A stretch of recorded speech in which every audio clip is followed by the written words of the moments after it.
ये पैसा नहीं देते, हमको लीडर को जेब से खर्चा करना पड़ता है। तो जहाँ पैसा होगा वहाँ एमएलए नजर आएगी। हेलो एवरीवन, एएससी एकेडमी में JEE mains, NEET, Maharashtra CET की क्लासेस स्टार्ट हो चुकी हैं। बहुत अच्छे स्कूल्स के बच्चों ने एएससी एकेडमी में एडमिशन ले लिया हुआ है। आप भी जल्द एकेडमी विजिट करें, सीट्स बहुत लिमिटेड हैं। आज मालेगांव म्युनिसिपल कॉरपोरेशन की ऑफिस में कमिश्नर साहब से हमने वक्त लिया था। मालेगांव शहर में सर्वे नंबर 44, सलीम नगर, गोंडबाड़ा, सर्वे नंबर 42, सर्वे नंबर 110, ये बस्ती वालों को, यहाँ के रहने वालों को कमिश्नर साहब से मुलाकात करवाई गई। कमिश्नर साहब के सामने तमाम ही बातें को हमने रखा। कॉरपोरेशन की तरफ से इन लोगों को ज़बानी नोटिस दी जा रही है, कई लोगों को राइटिंग में नोटिस दी जा रही है, कई लोगों को बस्ती उजाड़ने की बात की जा रही है। और ज़्यादातर लोग जो कंप्लेन किए हुए बस्ती वालों के ख़िलाफ़, वो तमाम ही लोग प्राइवेट ज़मीन पर अपने प्लॉट पर रहने वाले लोग हैं। अपना जाति मुफाद हासिल करने के लिए कॉरपोरेशन का इस्तेमाल करना चाहते हैं। आज कमिश्नर साहब को और डिपार्टमेंट को हमने बताया, अब सलीम नगर 70 बरस से रह रहे, नगर परिषद नगर पालिका के टाइम से हाई परचेज डिक्लेयर है। अब उसमें डेवलपमेंट प्लान में वक्तों पर अमेंडमेंट हुआ, तब्दीली आई, तो उसको अतिक्रमण बोला जा रहा है। तो ऐसा नहीं हो सकता। सर्वे नंबर 42 ओपन पे थी, उनको घर दिया गया था, वहाँ वापस वो लोग रहने आ गए, तो वहाँ सहूलत नहीं है। घरकुल योजना में कोई सहूलत नहीं है, क्राइम बढ़ रहा है वहाँ पर। ये हमने बात को रखा। 110 प्राइवेट मालक, ज़मीन मालक का आपस में डिस्प्यूट है, लेन देन पे से झगड़ा है। एक पार्टी कोर्ट में गई तो कॉरपोरेशन के लोग वहाँ आ रहे मौज माफ़ करने। ठीक है, वो कॉरपोरेशन को पार्टी बनाया है, लेकिन कोर्ट की भी दिशा भूल की जा रही है, गलत मालूमात कोर्ट में दी जा रही है। हमने ये इनको बताया है।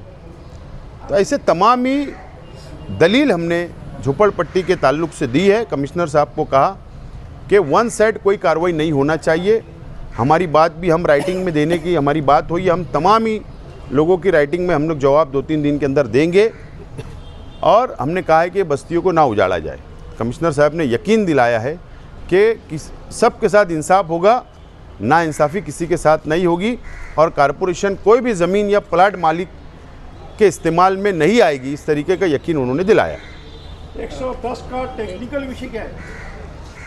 नहीं, 110 का मैंने कहा ना कि हाईकोर्ट के अंदर मामला है। हाईकोर्ट जब मैटर सामने आएगा तो जो लोग ने प्लाट खरीदा है वो लोग भी वहाँ पर हम जाएंगे, साथ में वहाँ हमारी बात रखेंगे। हमने तो लाखों रुपया दे के ख़रीदा है, तो बातें हमने की है, और बाकी टेक्निकली जो बातें हम लोग मेमोरेंडम की शक्ल में उनको देने वाले। सर से आपका बयान आने के बाद तो झोपड़पट्टियों को मतलब एक किला उतार कर बता, कुछ लोग कह रहे हैं कि जब तक ओपन स्पेस खाली नहीं होंगे तो उनको मतलब स्टैंडिंग हो रही है कि वो झोपड़पट्टी कौन सी ओपन स्पेस पर बसी हुई है या फिर कुछ लोग हाई परचेस की ज़मीन पर? नहीं, झोपड़पट्टियों का अलग अलग, कोई हाई परचेस पे है, कोई प्राइवेट ज़मीन पर है, कुछ लोग पार्ट कैनल पे रहते हैं, कुछ लोग ओपन पे रहते हैं, तो अलग अलग बातें रहती है ना।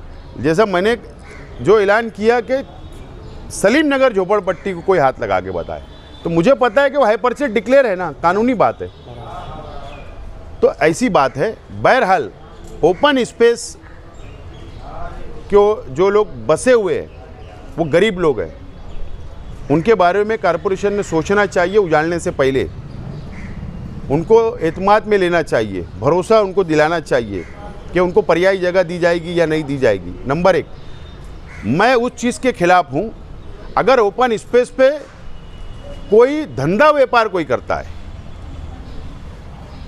कई लोगों ने कब्जा कर लिया, और उस पर धंधा व्यापार कर रहे हैं तो बिल्कुल उसको तोड़ा जाना चाहिए। ये राय का मैं भी हूँ। साहब, शहर के अलग अलग हिस्सों में बस्तियों पर कार्रवाई हो रही है, लोगों में डर का माहौल है, खासकर गरीबों में। मौजूदा एमएलए की कोई जिम्मेदारी है कि नहीं? मौजूदा एमएलए को समझेगा तो बोलेंगे ना। और गरीबों का मसला के लिए टाइम देना, उनको साथ लाना, उनके लिए लड़ना, ये पैसा नहीं देते हमको, लीडर को जेब से खर्चा करना पड़ता है। तो जहाँ पैसा होगा वहाँ एमएलए नज़र आएगी। आज मालेगांव म्युनिसिपल कॉरपोरेशन के टीचर संगठन के जिम्मेदारान कमिश्नर साहब और मैं, हम लोगों की एक राउंड टेबल मीटिंग हुई। 25 करोड़ रुपया कम से कम थक बाकी हो गया है। पेंशनर, ग्रेजुएटी, पगार रेगुलर, फ़र्क की रकम, ऐसा 25 करोड़ रुपया कॉरपोरेशन का हिस्से का थक बाकी हुआ है। गवर्नमेंट बराबर अपना हिस्सा दे रही है। आज पेंशनर परेशान है, ग्रेजुएटी नहीं मिल रही है, आज रेगुलर पगार नहीं है, उन लोग परेशान हैं। तो एक मेमोरेंडम दिया गया है, 1 महीने का टाइम दिया गया है। कमिश्नर साहब ने कहा है कि शनिचर के दिन हम लोग एक मीटिंग लगाएंगे, इसके ऊपर बैठकर एक अच्छा लाएमल तैयार करेंगे। बहरहाल टीचर संगठनों ने ऐलान किया है कि अगर 1 महीने में मसला हल नहीं हुआ तो जो 15 जून से जो स्कूल नया तालीमी साल शुरू होगा तो उस रोज़ पूरे शहर के म्युनिसिपल कॉरपोरेशन के टीचर हड़ताल पर जाएंगे, धरना आंदोलन करेंगे, ऐसा उन्होंने ऐलान किया है। बहरहाल उससे पहले मैंने कमिश्नर साहब से कहा कि रिक्वेस्ट किया हूं कि आप इसके ऊपर बैठकर एक अच्छा लाएमल तैयार करें। और शिक्षण मंत्री दादा भूसे साहब से मैं खुद भी बात करने वाला हूं, टीचर संगठन भी बात करने वाली है। हम लोग मिलकर उनके पास भी ये शिकायत को रखेंगे। तालीम का मेयार भी तो गिर रहा है ना, जिस तरह प्रवृत्ति। ये बातें ऐसा है कि मैं कोई विश्लेषण करने वाला व्यक्ति नहीं हूँ, तो जो लोग इसके ऊपर विश्लेषण कर सकते हैं उनसे जवाब पूछिए।